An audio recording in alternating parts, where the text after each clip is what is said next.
Hi, thanks for watching. Okay, so in this video, I'd like to talk about something that I feel is a kind of narcissism that shows up, let's say, in the context of bureaucracy and in politics. Okay, I'm not going to say it's exactly the same thing as clinical narcissism, but I think it's very similar.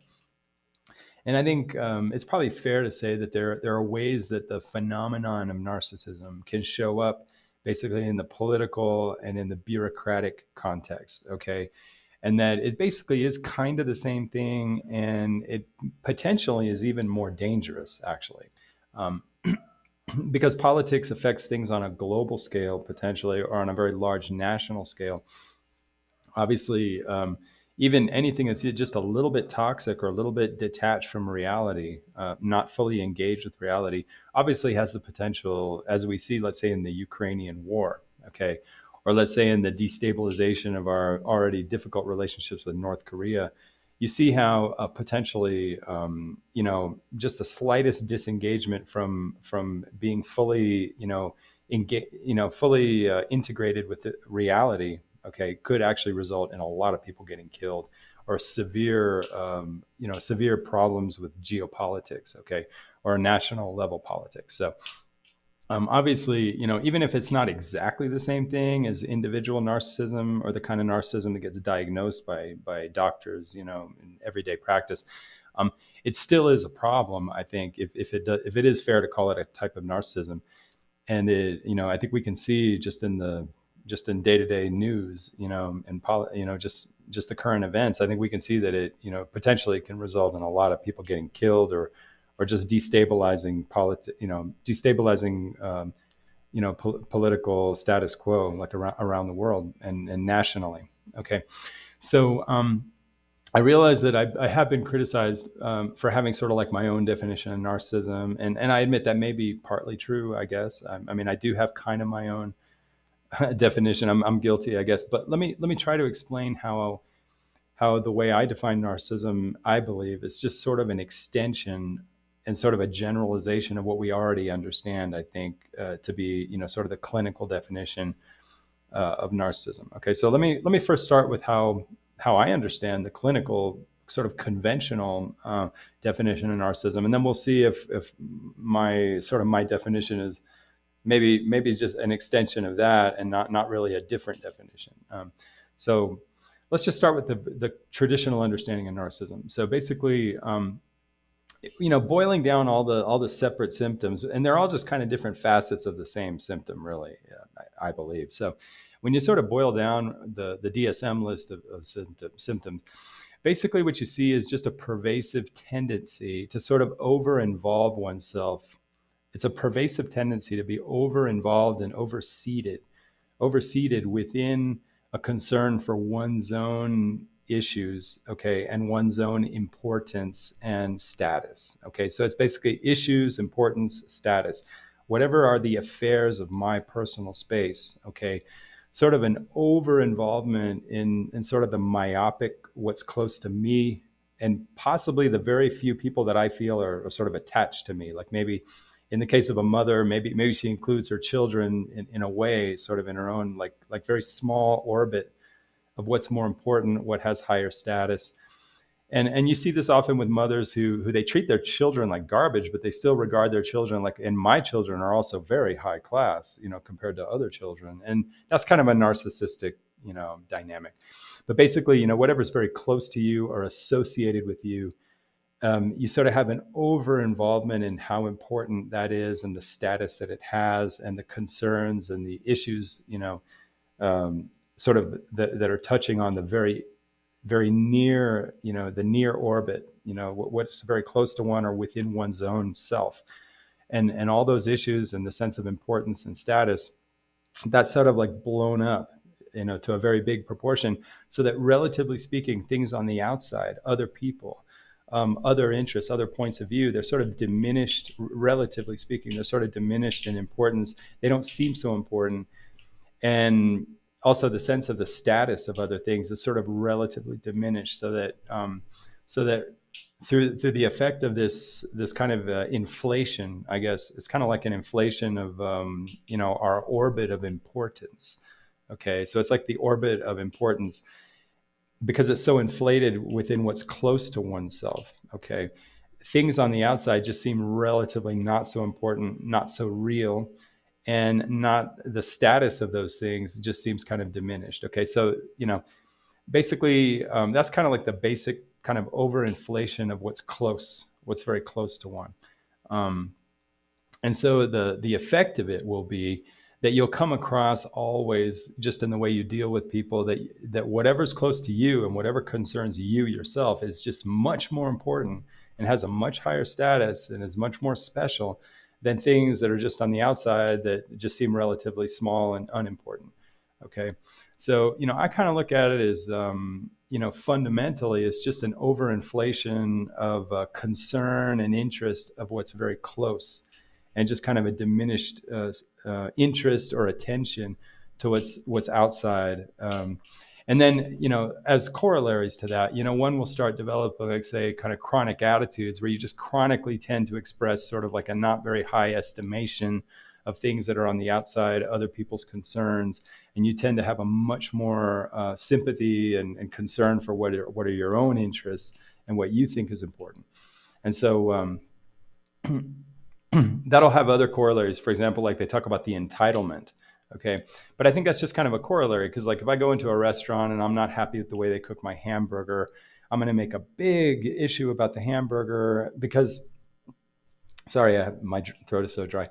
I'm going to make such a big issue about the hamburger because I only really live my life really seeing all the issues close to me and what's important to me. And I kind of have a hard time also processing simultaneously how other people have their tables and their issues, and they may have, whatever. So I'll just come across in the restaurant as kind of putting way too much attention on my little hamburger bun that's not toasted enough, or, the way they cook my hamburger or whatever. And so it'll just come across as like, God, this guy just thinks that all the resources of the moment are just going to go just for his little hamburger. What about other people, whatever, Or let's say if I have to stand in line, to deal with some problem at a store, returning some broken good or whatever. And I'll just like act as though like, God, I have to work, man. Do I have to stand in the back of this line for 7 hours? And I think people will get the idea like, well, hey, we're in line too. It's like, what do you think you're more important? You think you need to have, and maybe the person will say like, God, but I have to make money. Like people are waiting for me in my office. And you'll just come across as appearing as though like your issues are actually more important than other people's issues, And I guess that just follows from the fact that, the way you have that distorted perception, you really do see other people as just kind of in the background, kind of like in a movie. You see like the star and you see like the co-star and other main actors. And then in the background, like say in a scene, you'll have the extras. And the extras are just sitting there. They're kind of faded out. They're far away. You don't even hear what they're saying. Their mouths move, but you don't actually hear what they're saying. It's kind of like, imagine like a restaurant scene. And in the very background, you have the extras that are just kind of faded out and kind of smaller because they're just far away. And you just see their mouths moving. You don't really notice. That's kind of the way the narcissist will perceive people that are not within the close realm of what's most important. Okay.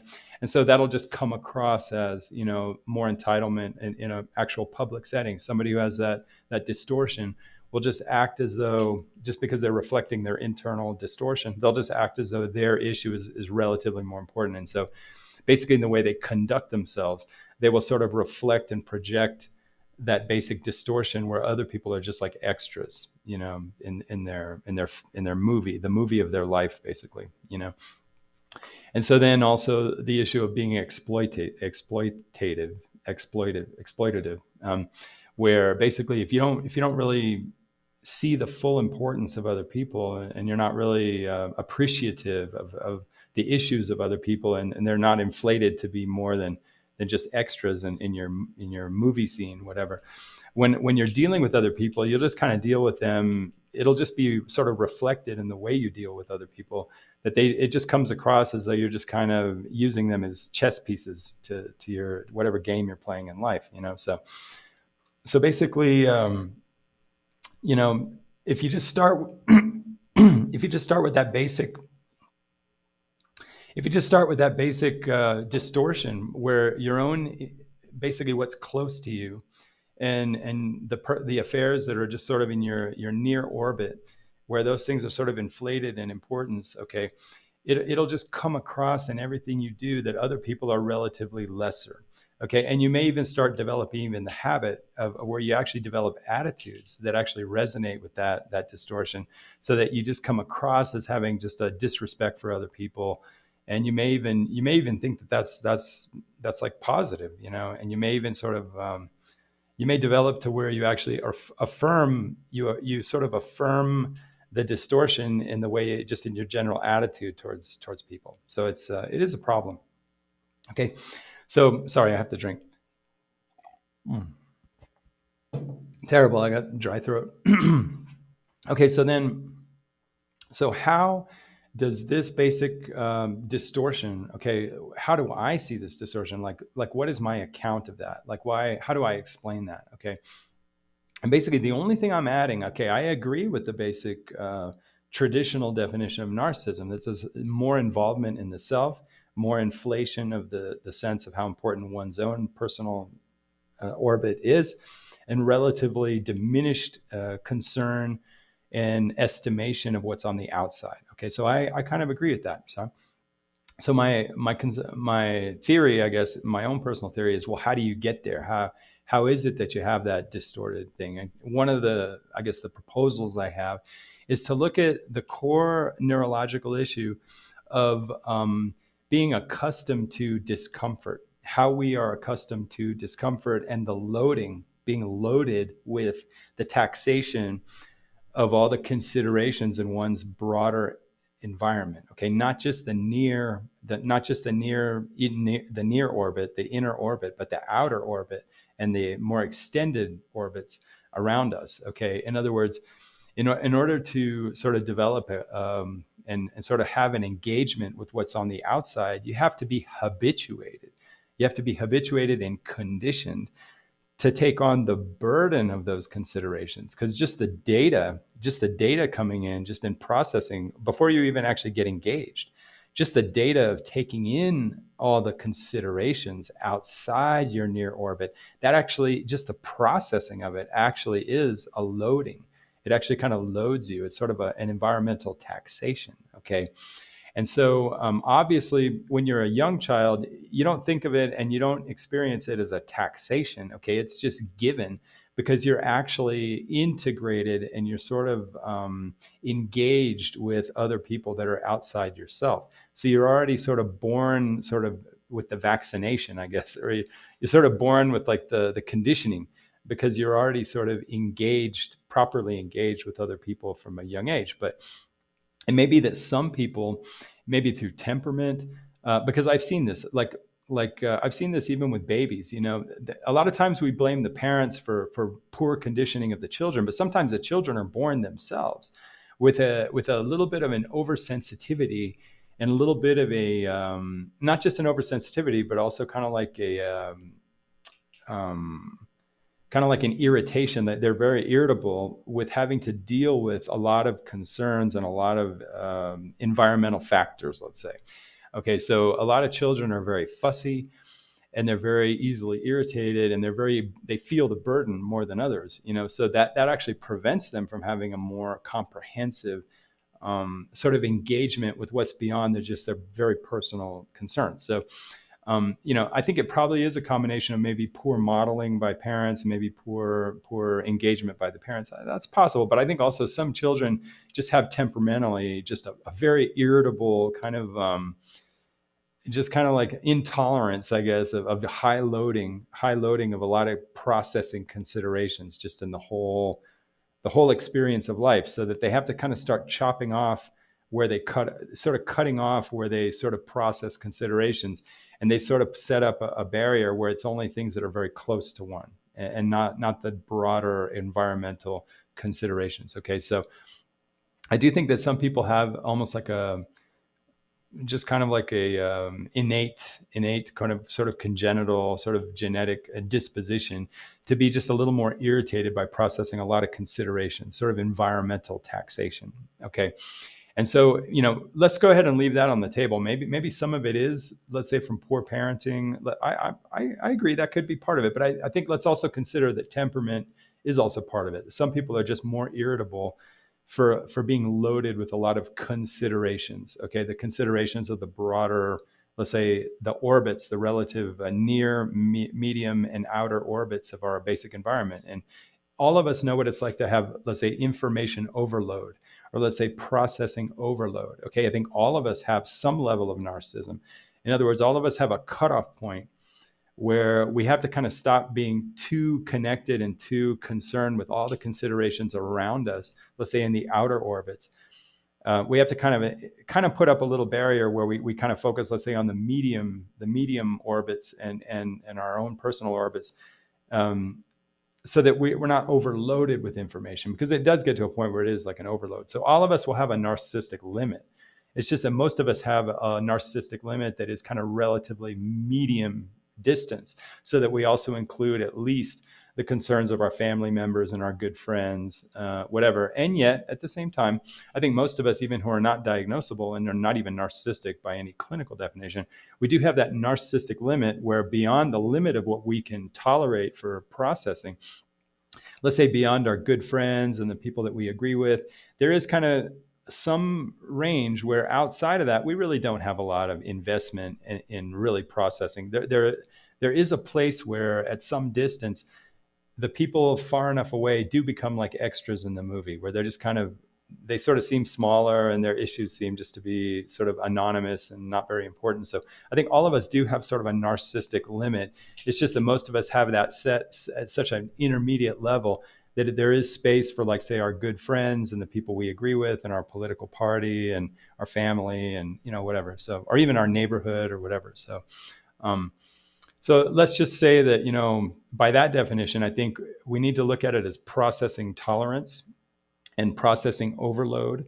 Okay. And that all of us set kind of a limit point, like an orbit, where beyond that orbit, that sort of limit, we kind of have to kind of screen out and sort of make everything we have to sort of render everything sort of like extras in a movie and sort of have that orbit of what is important. And it's just a question of how far out that goes to where you would be even classifiable as narcissistic or not. And yet for everybody, that is the narcissistic limit. Okay. So now how would that apply, let's say, in politics, and how would that apply in politics or bureaucracy? I apologize. My throat is terrible. Okay. So in politics and bureaucracy. So, that's, it's like anything else. You can have people in politics and bureaucracy who are just normal people, okay? But because politics and bureaucracy deal with so many issues, okay, so many issues, even normal people with their, let's say, normal narcissistic limit, okay, which is actually fairly extended, okay, when you put them in an environment of politics and bureaucracy, the issues are so heavy and the issues are so charged that even a normal person with their normal limit, okay, they're going to seem relatively enclosed within, let's say, the matters that are just important, let's say, to my Democratic Party and our basic values. And we'll extend it. We can extend it to include the people that we share interest with, the people that are sort of like the beneficiaries of our party, and just all the considerations. It's not just my personal life. It's, the work I do in the political party, or let's say in the government or whatever. But at some point you reach that limit where just a person just has their tolerance limit for what they can just fully process. And then there is that beyond which point, beyond which things seem relatively not so important. Okay. And so this can become very dangerous in government and politics because let's take the Democrats. The Democrats have a foreign policy. They have a foreign policy. Let's say with respect to Ukraine. They just kind of have this policy that, Ukraine needs to be a sovereign country. Ukraine needs to be able to determine their own, they need to have self-determination as a country. And it's kind of like they really hold on to that value, and so that value is like a core value of, let's say, Democrat foreign policy, whatever. And so they really hold on to that.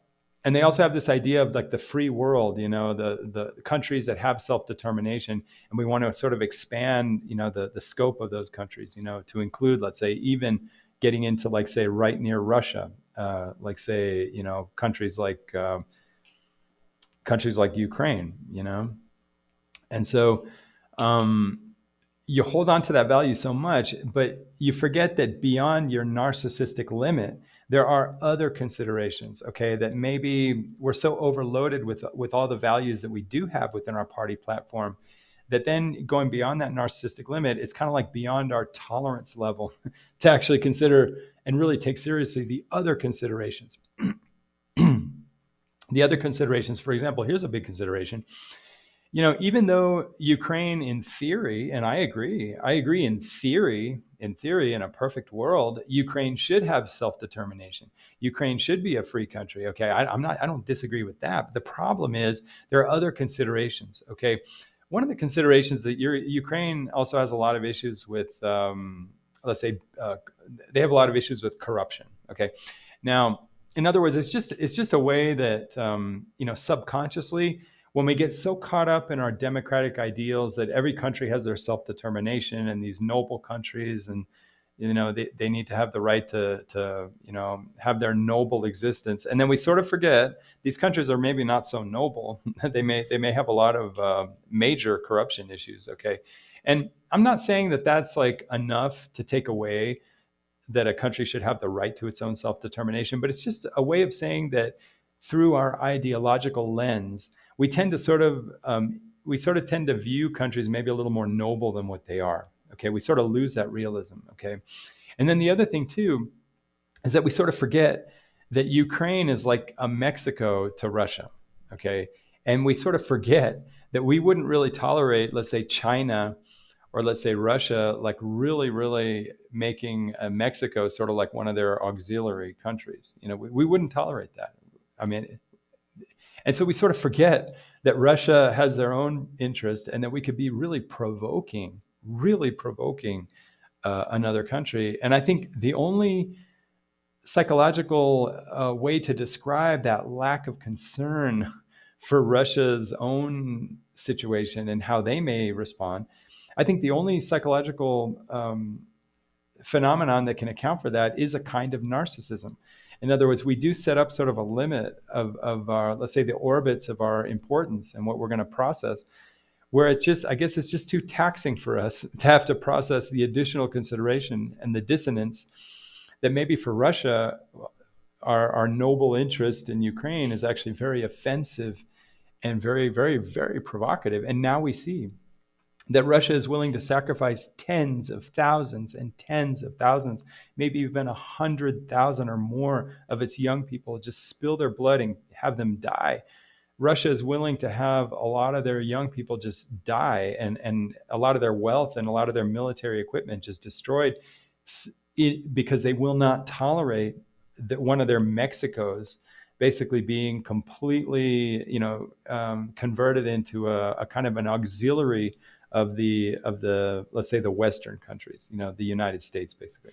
And also this is another thing too, is that the Democrats, while they're so inflated with this fancy idea that Ukraine can be like this self-determining independent country, we kind of forget that in a way we're making them sort of an auxiliary of ourselves, and they're not so independent because we're sponsoring them so much.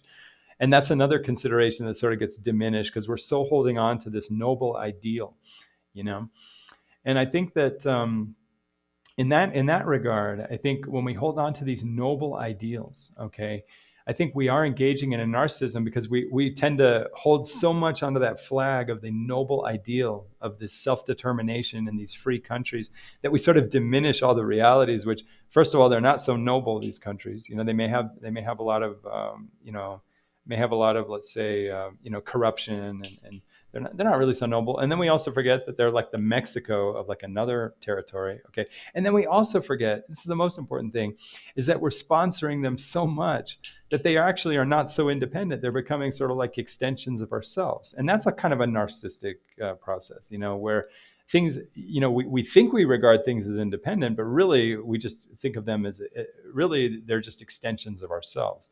And Ukraine is becoming sort of a sponsored country, not really an independent country, because the geopolitics probably don't allow Ukraine to be independent, like right at this time, So that to me is a very narcissistic predicament, okay? And it's just because I guess maybe average people have a limit of what they can process, just like a A clinically narcissistic person also has a very much a limit of what they can tolerate in terms of environmental processing. Okay, they can only process just their basic internal, basic, very close range orbit.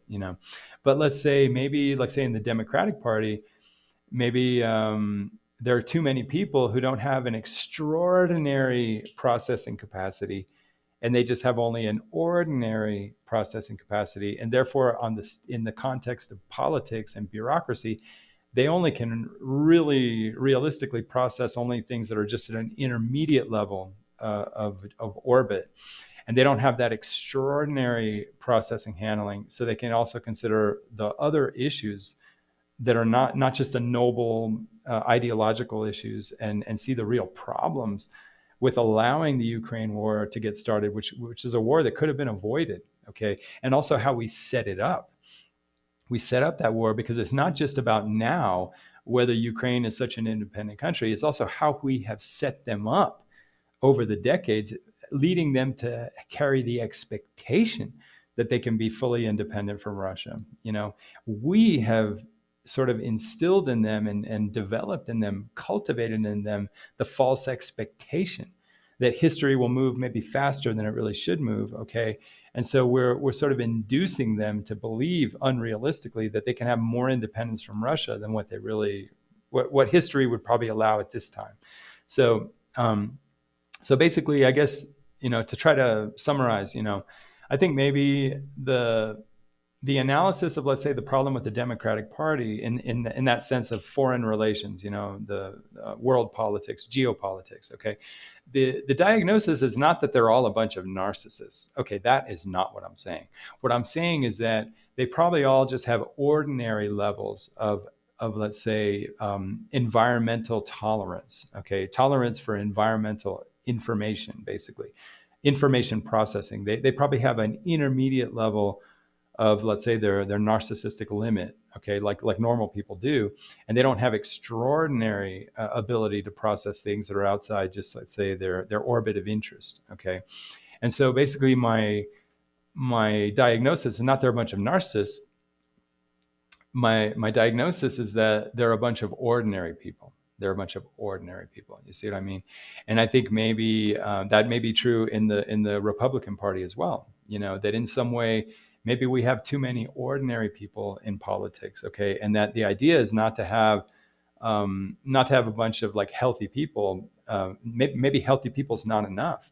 Maybe to get involved in, like, say, high level politics and high level bureaucracy, maybe, I hate to say it, you might have to be extraordinary, okay, to have an extraordinary, because you're dealing with extraordinary issues. You see what I mean? So when you put an ordinary person in an extraordinary situation, okay, here's the problem. You put an ordinary person in an extraordinary situation, and then they will appear narcissistic because the extraordinary environment is going to make them seem relatively narcissistic, okay, because their ordinary abilities are not up to the standard of an extraordinary situation where you have to process a lot. Okay, so the extraordinary nature of the environment of being in a world political, like a situation of world politics, is going to make them seem relatively narcissistic. And so the narcissism is an issue. It does show up as a phenomenon because the situation is so extraordinary. Okay, and so, like, I'm not saying the Republicans can necessarily do a better job, okay, necessarily, but I'm just saying that in this case, where the Democrats, let's say in the case of the Ukraine war, where they're holding on to this very relatively few areas of, let's say, ideological interest, and they're really not processing the other considerations that are also very important and kind of outside their tolerance level. Basically, that narcissistic sort of limit of tolerance is actually causing the Democrats not to process fully all the considerations, and that can, in my opinion, be very dangerous and can put the world in a very bad place, geopolitically. So it's just, I'll probably do another video talking a little more about this, but I just want to, try to put on the table, the possibility. Maybe other people will agree that, the psychological phenomenon of narcissism can show up in bureaucratic and political contexts, and at times can be very dangerous. So I really appreciate that, and thanks for watching.